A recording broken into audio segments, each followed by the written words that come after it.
Tonight, international students are already facing their first back-to-school test. They're just not as familiar with how things work here. They're more likely to fall victim, I think, to rental scams. Weeks away from the fall semester, university students are having a tough time finding housing. Many people might not know this, but up in the White Hills, there's an elaborate mountain bike trail system. But the group building it wants to expand that. However, they've come to a standstill. There's a cease and desist for all new construction. We agreed that we'd keep them in the loop on anything that we wanted to do maintenance-wise. Tell you why, coming up on Here and Now. This is CBC Here and Now.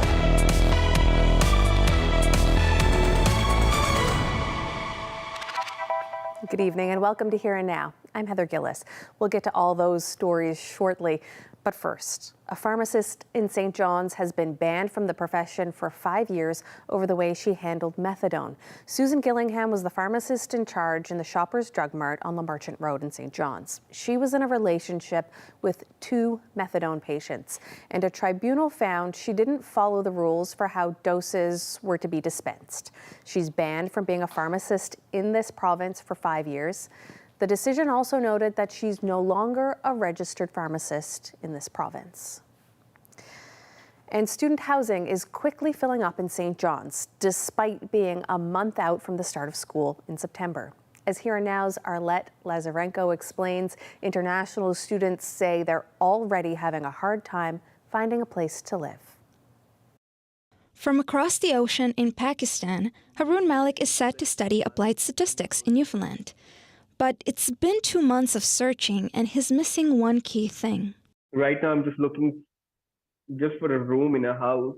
I'm not looking for like an apartment or something like that. And it's still difficult to find. So why is this year so hard? One property management company says it's a mix of high interest rates that makes landlords' mortgages more expensive, and there's not enough rentals to meet the increasing demand. Lindsay Kelly is a real estate agent and the general manager for Crown Property Management. She's seen the demand when new apartments come on the market. We have 10, 12 people at a time going to see the units that we have. Finding a rental is hard for everyone, locals included, but for international students, they face additional challenges. They're just not as familiar with how things work here. They're more likely to fall victim, I think, to rental scams. Scammers usually are smart people. They've figured out that I'm not going to sue them. I'm not in no position to start a graduate school in a new province, in a new country, a new city. So what about living on campus? Bruce Belbin is MUN's housing director and says there's a wait list. Probably about 150 people who are currently looking for accommodations on campus. Some campuses are already fully booked for the fall, leaving MUN to come up with other options. For example, where roommates may have single rooms, we're asking them if they want to double up.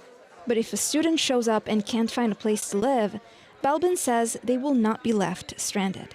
Like in the past, we've helped students who've been flooded out of an apartment, for example, or there's been a fire.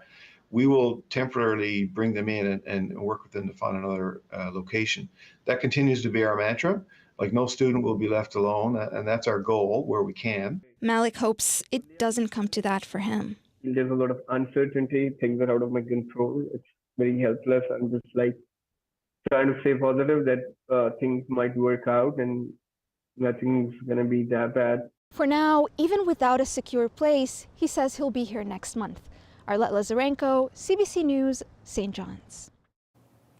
And the RNC is investigating a bank scam that happened earlier this week at a drive-through ATM drive-through in Mount Pearl. The target, those withdrawing cash from a terminal on Old Placenta Road over the weekend. An investigation found that a steel bar was placed over the slot to prevent money from coming out. It's called cash trapping, and police believe it's the first time it's happened in this province.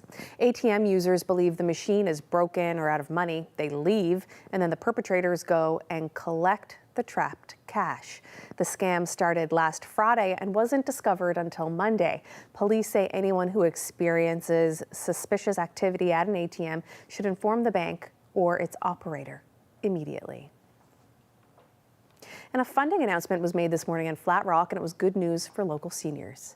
Around $12,000 went to the town of Flat Rock. It's a part of the federal New Horizons for Seniors program. That money was used for a recently finished walking trail that you can see here around a soccer field. The goal? Seniors should be able to get out and stay active safely.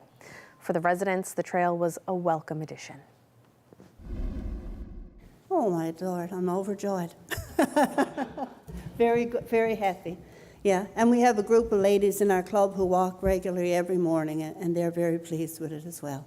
This walking trail is going to provide a big level of comfort to our group who are walking. You're on the side of the road, there's no shoulders on the road half the time. You're trying to walk on the pavement, there's traffic coming, so now they can avail of this new walking trail. It's not just Flat Rock that benefits from the federal program. This year, a total of 76 projects across the province have received a combined total of $1.5 million. Nationally, $61 million is going to more than 3,000 programs for seniors. It's all a part of that New Horizons Fund this year. The demographics show the need to support seniors, and the programs that are benefiting those seniors won't change in the future. Flat Rock is very much like thousands of communities, big and small, across Canada. We all know that this is an extremely critical time for seniors in our country, and like many places around the world, Canada's seniors population is rapidly growing. By 2057, 1/4 of Canada's population is expected to be over the age of 65 years old.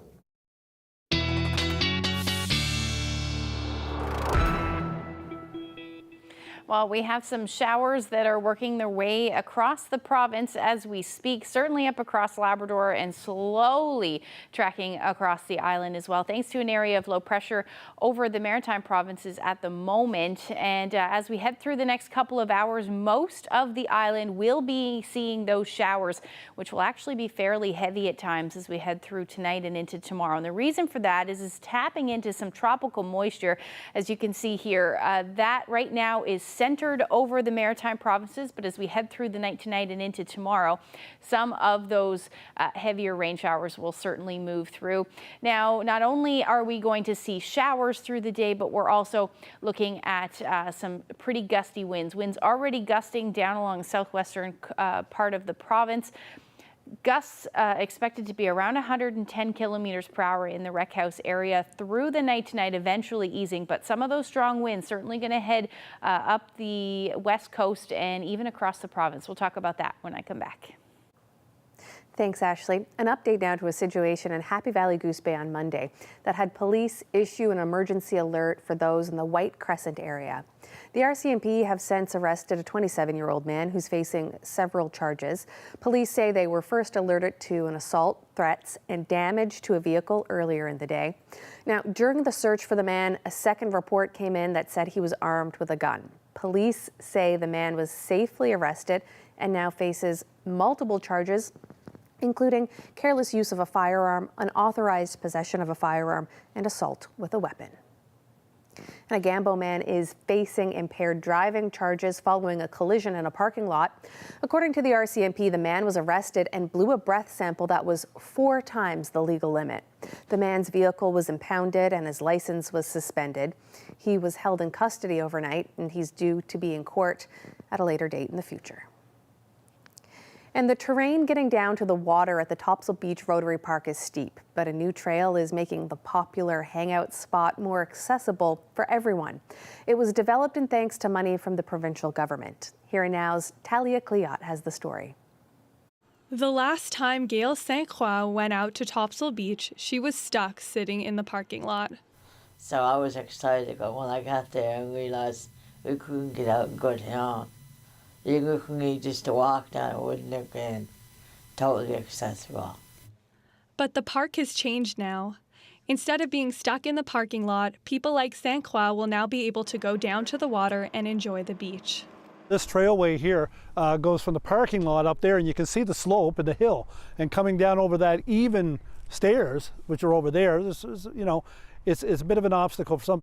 With the grant money, the town worked with design engineers to make sure the slope is not too steep and there are good entry and exit ways for people with reduced mobility. Darren Bent is excited that everyone will now be able to enjoy such an important part of the town.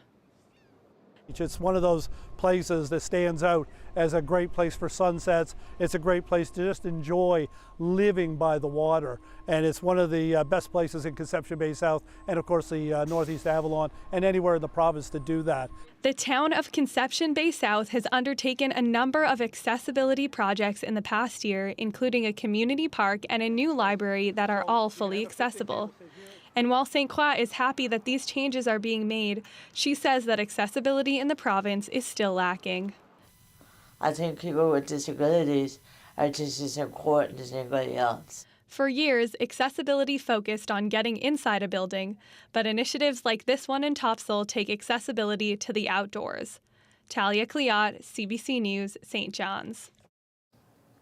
And from one trail to another in the east end of St. John's, near DFO and the RCMP headquarters, a group of passionate mountain bikers are busy building trails in an area known as the White Hills. But they're running into a major roadblock. The land belongs to the federal government. As Here and Now's Jeremy Eaton reports, the group hopes to keep growing the trail system and the sport. It's a bit of a hike to get to the trails. But every week, mountain bikers make the trek for trail building. That means moving a lot of rocks, tons of dirt, and even small trees. There's about 17 kilometers of developed mountain bike trail up here. Some of that's repurposed trail that used to be old military road or old hiking trail. And some of that is you know, it was like an animal path, but it's been developed with mountain biking in mind. All that vegetation there. Chris Jarrett started building the trails in the summer of 1997. More than 25 years later, he's still going. To me, it's critical, and to all my friends that are here today, it's a critical thing. And cycling is growing exponentially.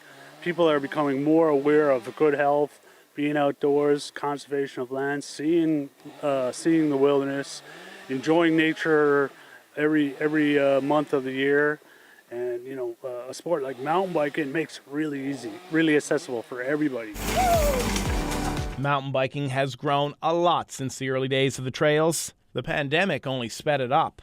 We got a massive increase in usage during the pandemic, and that has stuck. It stayed after the pandemic. But the trails, because they're all volunteer built, maintained, driven, what's happened is they're degrading faster than we can really keep up with. Battling the bugs and the heat, the volunteers are cleaning up existing trails. They want to expand their own network, but they got shut down. Public Services and Procurement Canada personnel did see the construction activity and asked us to cease and desist, because at that point we had strayed onto their land. Kind of unknowingly, like as you can see around here, we don't really know where we are at all times. The Avalon Mountain Bike Association is hopeful they'll get an agreement to be on the land. It would allow them to fundraise money to hire crews to do this work. In a perfect world, what we'd like to see is some sort of agreement where legally we're the stewarding organization of this trail network, and we're allowed to promote it, we're allowed to put up signage. They've gotten support from the province, the area's MP. They've even had a meeting with the Minister for Public Services and Procurement Canada. A spokesperson for that department says the White Hills land has been identified as surplus. It's currently exploring options for the disposal of the site, taking into consideration the best future use for it. It does recognize the Avalon Mountain Bike Association's continued interest in the property and the recreational role that the White Hills Trails plays within the city of St. John's. The federal government says it will continue to work with AMBA so that it can still use the trails while they deal with the land.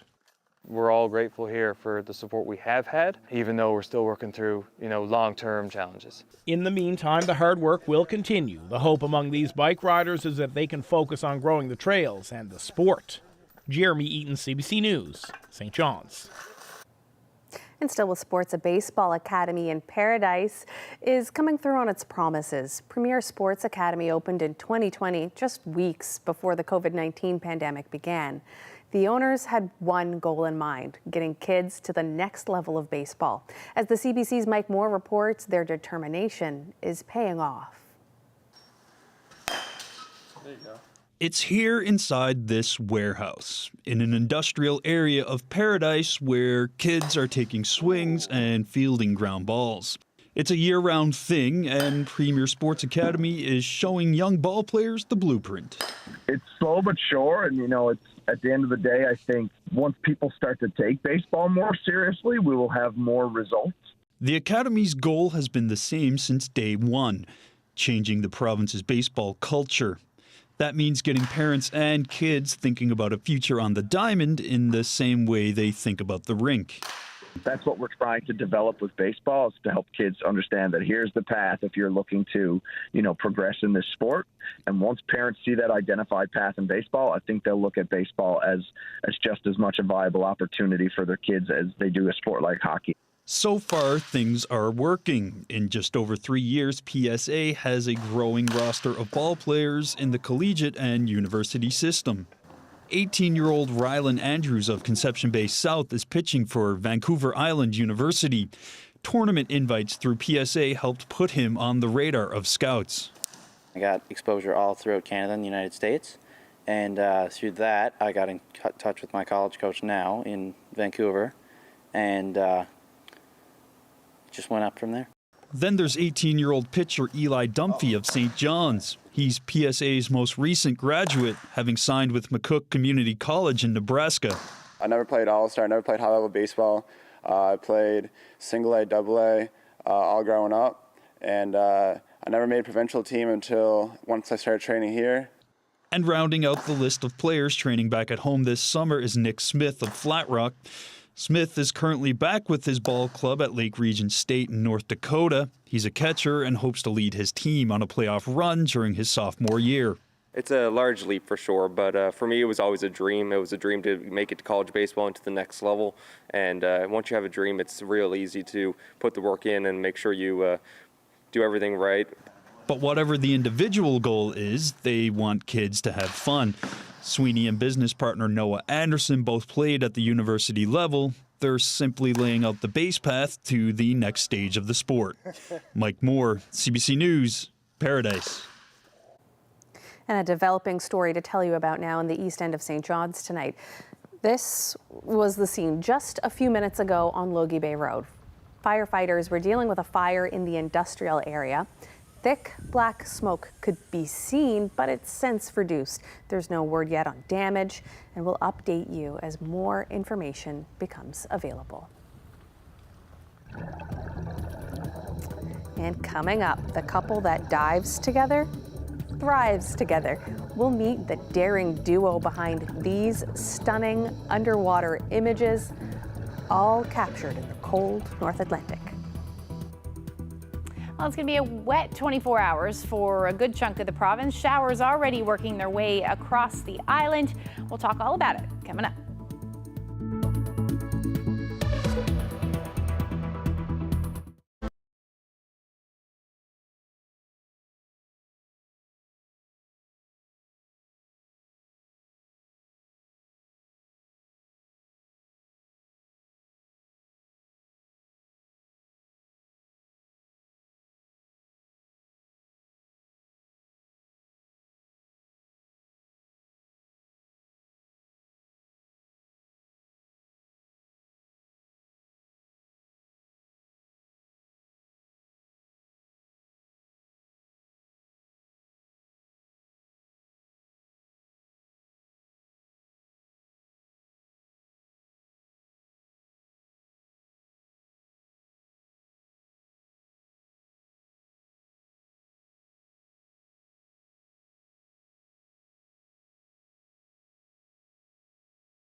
Welcome back. How's scuba diving for a first date activity? Well, it worked for this next couple you're about to meet. And not only do the pair like to dive together, they're documenting what they see in our waters deep down below.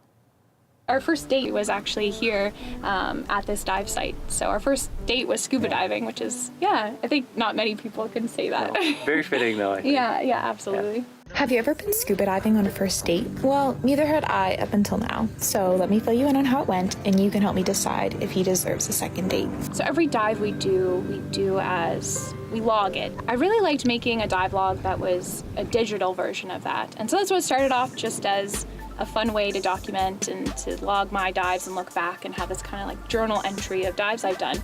Being able to be underwater for 45 minutes to an hour, getting to stay still and watch the ocean kind of exist around you is a really special experience and feeling. So. It's possible that you're seeing something that very few people have ever seen, and exploring parts just below the surface that, maybe no one has ever laid eyes on that specific section of the world. So it's really cool to be able to explore something so remarkable in so many ways.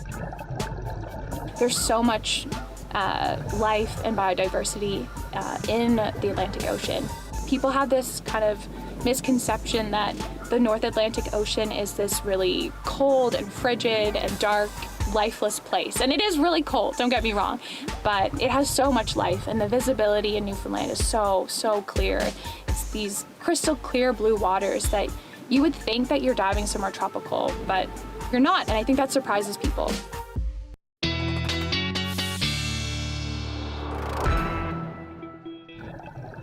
That is very cool. We thought you might be curious about the creatures they spot during their dives. So this here is a lion's mane jellyfish. I just think that is amazing against the blue of the ocean there. Yeah, absolutely. And it's not nearly as attractive as this guy, the Atlantic wolffish, kind of hiding down there with its big teeth and eyes. Now, it is a species of special concern, and I have had the unfortunate event of seeing one while cod jigging. I also have. And check out this little guy swimming around on its side. This is a flounder. And the last fish is one that you also may have seen on your hook on the food fishery. This is a sculpin. Well, aren't they just gorgeous creatures? Except for that bullfish. Right. Scary. Big teeth. Yeah, well, speaking of the ocean, it has been, pretty chilly out there thanks to the ocean, thanks to onshore flow over the last couple of days. But take a look at our temperatures where we started this morning. Chilly in Badger, only 6 degrees overnight last night. Lassie was about 9 degrees. We've got similar temperatures up across northern portions of Labrador, about 7 degrees as our overnight low last night. Otherwise, other areas between 11 and about 16 degrees. Temperatures did not move much today. 15 degrees is where we topped out in St. John. Same thing pretty much for the eastern half of the island, except along the south coast, 19 degrees for the Burin Peninsula. And then between 18 and 19 for the west coast as well. Northern Peninsula, you were a tad cooler, and we've got some cool temperatures up across Labrador as well this afternoon. Now, taking a live look outside, dry for now in St. John's. We've got a temperature around 14 degrees. And those winds out of the south-southeast around 22 kilometers per hour. If we take a look at the winds across the province at the moment, really starting to ramp up for the southwest. That's where we're seeing most of the wind. At the moment, 46 kilometer per hour sustained winds in Port aux Basques, Wreck House 67 sustained, and Burgos at about 43 kilometers per hour. You factor in those wind gusts, gusting between 50 and 60 kilometers per hour along the south coast in the Wreck House area at 89 kilometers per hour. So we are looking at those wind warnings for the Wreck House area, with those gusts likely tonight around 110 kilometers per hour. So they will start to ramp up. Now, note what happens as we head through the overnight along the west coast. Those areas that are prone to southeasterlies will likely see some wind gusts in excess of 60, maybe even 80 kilometers per hour.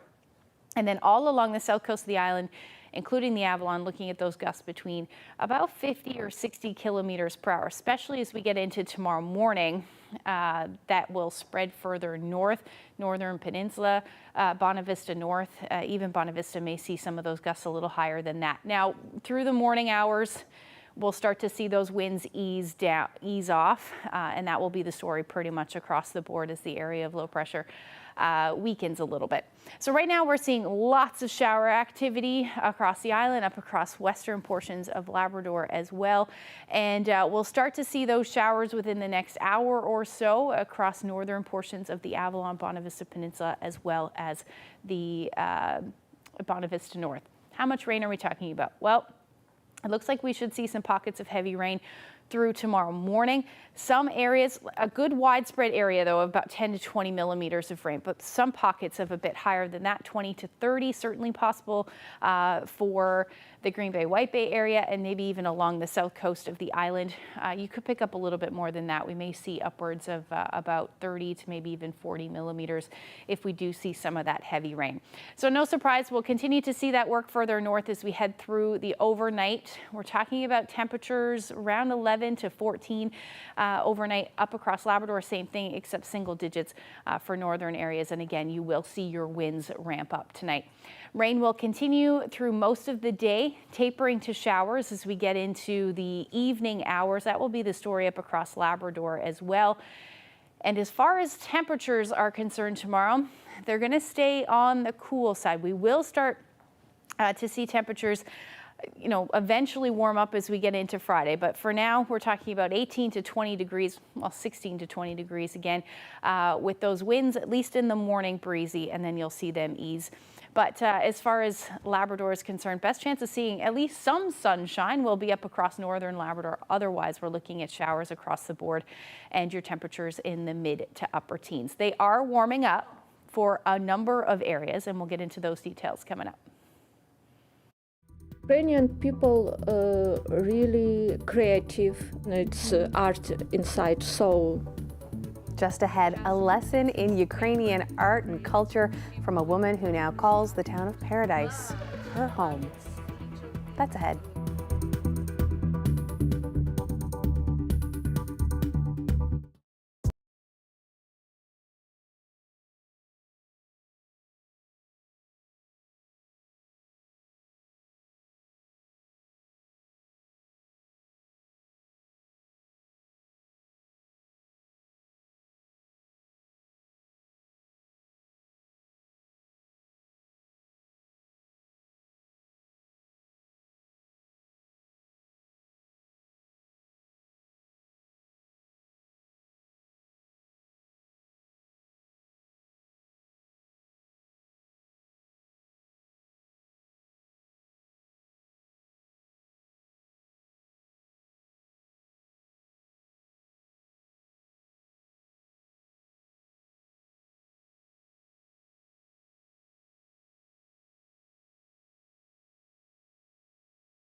Welcome back. If you'd like to learn a little about Ukrainian art and culture, well, you can do so this weekend.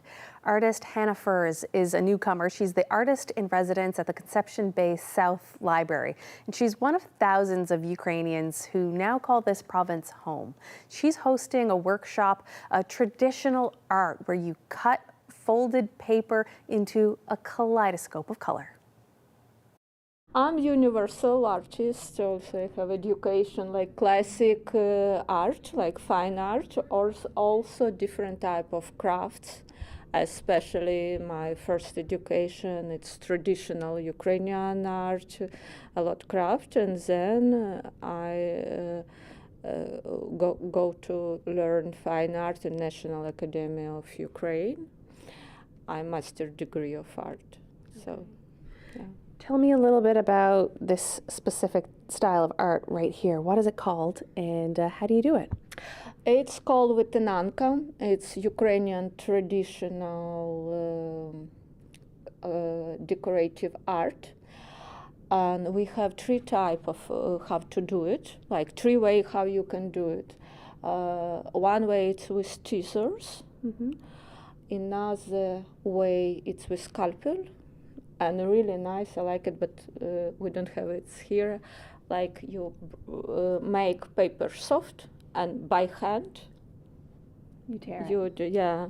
So at home in Ukraine, where would you typically see this type of art? Ukrainian people really creative, and especially it's not necessary to before has education. It's art inside soul. And with this, with the Nanka, people, when just exist paper in Ukraine, people immediately start use it for decoration. And we can see it on the window, on Christmas tree, on the clothes, invitation for wedding, any cardboard. So it's really interesting. Also, this type we can see on some walls, like fine art. So it's really interesting and beautiful. Indeed it is. And I understand on the weekend you're going to show people how to make this. So what can you tell us about that? So in general, what we will see, we will discover symmetry, because all this type of art based on symmetry. And it's really interesting when you open, because you put two pieces of paper together, like turn on inside, cut it, how we did snowfall, for example, remember? But it's a little bit more complicated, and what we will do for start angel, Christmas soon. Doesn't matter if it's summer. Hannah, it's August. Yeah, and it's August. yeah. But anyway, now every thought somewhere. Today cold. Yes. And also what we will do, I plan in a family tree. It's called like Tree of Life. And what we can see, roots on the tree, yes, leaves and base. It's like symbol past, present, and future. We are our kids, our relatives, grandmother, grandfathers. So also it's a symbol of people who died. It's our roots, and it's mystical words underground, what we made gel symbol, yes. I understand you took some inspiration from Newfoundland and Labrador to make this one specifically. What can you tell me about that? Why I really like this residence and library, you can read a lot and discover culture. It's fish, that's why it's called Fishing on Newfoundland. We can see common eye for all fish. They come together. Also, fish, it's a symbol of health, symbol of Jesus Christ, also if looking on religion, spiritual moments. And In Ukraine, I don't know how in Newfoundland, but in Ukraine, fish it's symbol pregnancy. Okay. Yeah, so we can see circle. It's new life. Like new life, people like Ukrainian people now looking here, try find calmness and new life in Newfoundland. The workshop will be at the CBS Public Library on Saturday from 1 p.m. to 3:30, and people can register for it at cbc.ca/newcomerartist. We're expecting maybe 100 plus cars here today, and it's phenomenal. Just ahead, why so many classic car enthusiasts raced to surprise a motor-loving senior in Paradise.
Welcome back. It was meant to be a nice gesture for a car-loving senior in Paradise.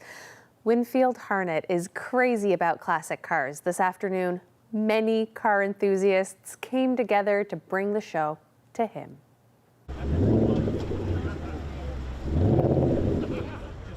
Well, one of the women that works here at the home knows me personally and knows that I'm into old cars. And Mr. Harnett is in here. He's not doing very well right now, and she asked if I could get a couple of friends together just to come out and brighten his spirits. So I said, well, I might be able to get 3 or 4. And I posted a quick note on Facebook. It just went viral. It just took off. We're overwhelmed with it. So we're hoping, we're expecting maybe 100 plus cars here today. And it's phenomenal. I just don't know what to say. When Winfield moved in, it was all about cars. I always talked about cars. So when we found out the diagnosis where it was leading, I wanted him to see one car, just one. And it's turned into this. It's absolutely amazing. Dad has been in the home, the Carwood home, for a few years now. And he is battling cancer. And he is now getting worse into it, and yeah, he's always been such a mechanic. He's well known on the central Newfoundland for his mechanics, his extraordinary knowledge of so many different things in mechanics, a few little things that he's done over the years, and now that he's here at Carwood and he's not doing so well, everyone kind of knows how much he's a lover of cars, and everyone showed up like this today to be there for him. Yeah, I could hear everyone go along like that, and I could tell almost if you had a noisy valve, almost what valve it was. He wants to fix it, don't you? He wants to. But I'm telling you, I had it with me. No one else knows, only myself, that I've worked on. And so those cars there, I almost had those for my breakfast. This is a story. It's extraordinary. It's out of my reach altogether, and I don't know how to accept it. And if I don't, try to do that, and because I've never been cut out for it. You're okay, Skipper. Oh, I'm all right. You're very thankful, aren't you? Oh, I know. They all are. That's why they're here. And we're going to continue walking around with the cars, aren't we? Boy, you won't see me walking around. No, I'm not walking around. I'll take you around. To work with that engine, that's what takes you places.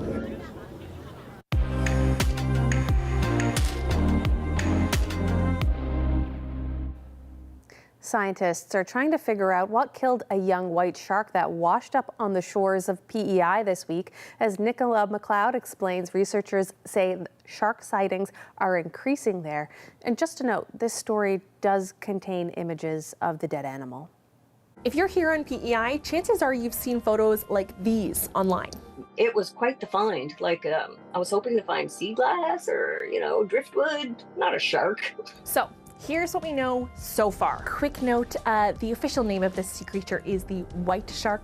This one may have been great, but we will be calling it the white shark. This one died somewhere in the ocean and then washed up on Greenwich Beach inside the PEI National Park on the North Shore. Parks Canada staff were out to investigate, and the body has since been taken to the Atlantic Veterinary College, where a necropsy will be performed. A necropsy is a post-death examination on an animal to figure out how and why it died. So, are white sharks new to island waters? Definitely not. White shark teeth are believed to have been used in Mi'kmaq burial rituals going back at least 1,500 years. Wow. And one of the largest white sharks ever caught was caught off the coast of Alberton in the 1980s. What? OSearch tracks and tags white sharks around the world, but researchers say there's many more out there than just these. Their population is rebounding incredibly. This researcher says we should get used to seeing and hearing about more white sharks in our region going forward. But as for why some of them wash up dead, yeah, that's a mystery. Crawford and some of his colleagues believe some juveniles may be starving to death. Young sharks feed on fish and then transition to larger prey like tuna or seals. And the further they travel north, they may be struggling to make that transition. And there are other questions to be answered. If the big animals are coming up here and they're aggregating, is it possible that they're setting up courtship and mating territories? And if so, we would very much like to know where. In the meantime, if you're swimming in PEI waters, avoid dawn and dusk, and by all means, avoid swimming with seals. Nicola McLeod, CBC News, Charlottetown.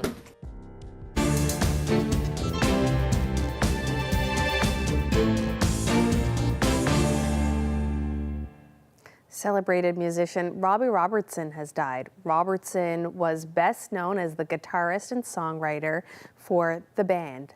The Toronto group formed in 1967. Robertson also had a successful solo career.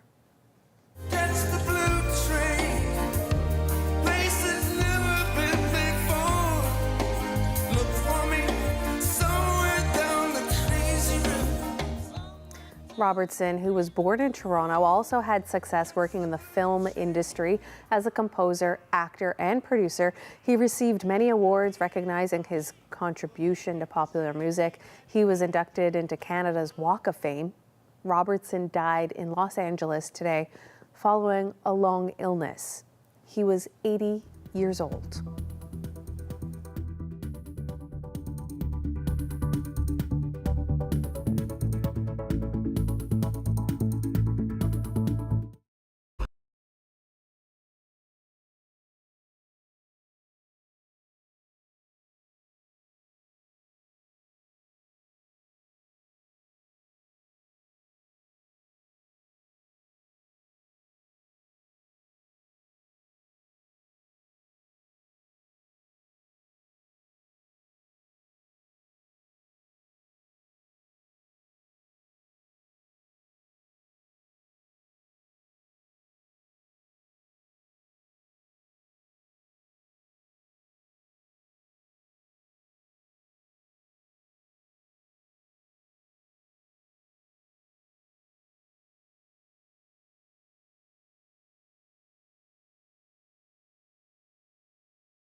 Welcome back. At this year's Royal St. John's Regatta, Fine Strokes were the men's winners with a time of 9 minutes and 15 seconds, just a touch slower than the winning Outer Cove team back in 1901. Now, we dipped into the archives to bring you this look back at the story behind a famous Newfoundland song, 913. Welcome to beautiful Outer Cove, Newfoundland and Labrador, home of the famous Outer Cove Fishermen Racing Crew, and also the great song, The 913.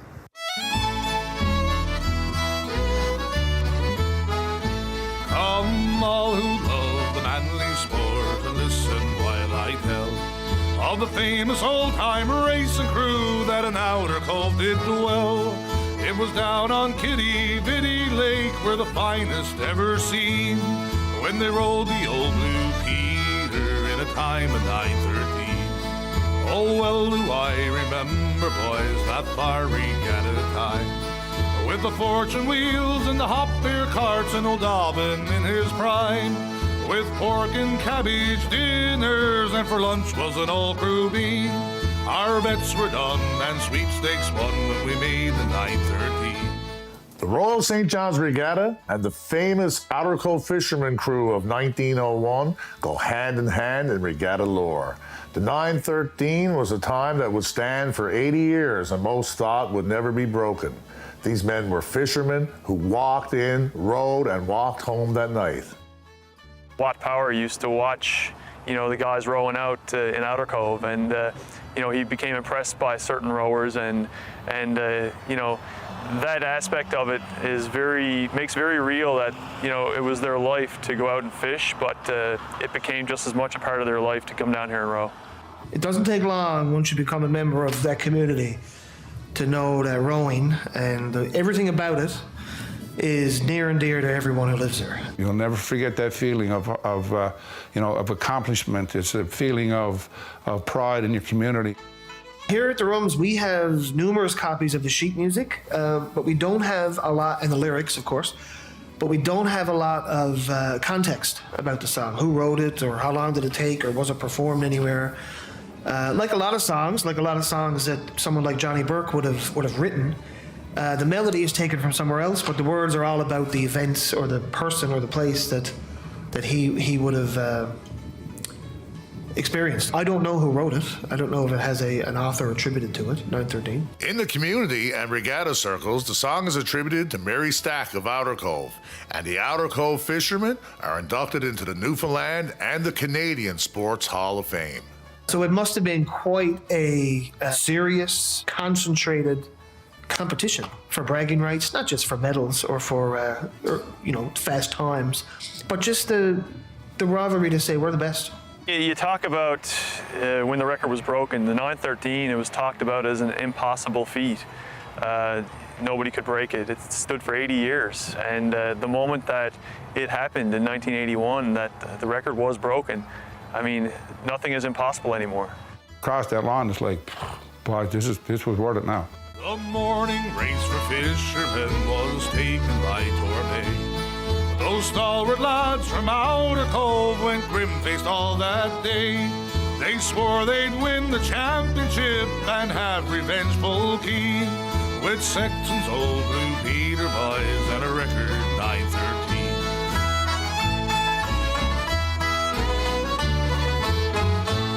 The gun was fired and yellow spray was seen on either hand as the cheers broke out and the band struck up the banks of Newfoundland. 'Twas nip and tuck right to the stakes with muscles taut and lean. Our heroes won by half a length in the time of 913. I'm getting old and passing years must bring the fond regret for the greasy pole and the old square dance and the things that men forget. But my dying wish when I take off on my trip to Fiddler's Green, their fairy souls wear garden rolls, those men of 913. Their fairy souls wear garden rolls, those men of 913.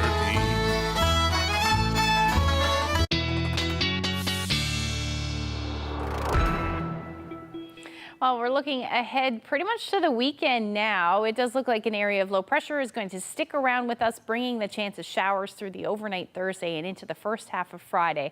At least scattered showers, the story pretty much across the board. We're going to start to see a shift in the winds, though. We're going to see more of a southerly flow that's going to bring some milder temperatures along with some humidity. right with it. Now, your Friday temperatures will be a little around the 20 degree mark, 20, 22 degrees, but the humidity will feel much warmer than that, that's for sure. But the chance of showers certainly sticking around and a few peaks of sun in the mix. It won't be sunny, but you will see a few peaks of sun. Labrador still hanging on to those cooler temperatures, 13 to 19 degrees through the day, and some scattered showers, a story for you as well.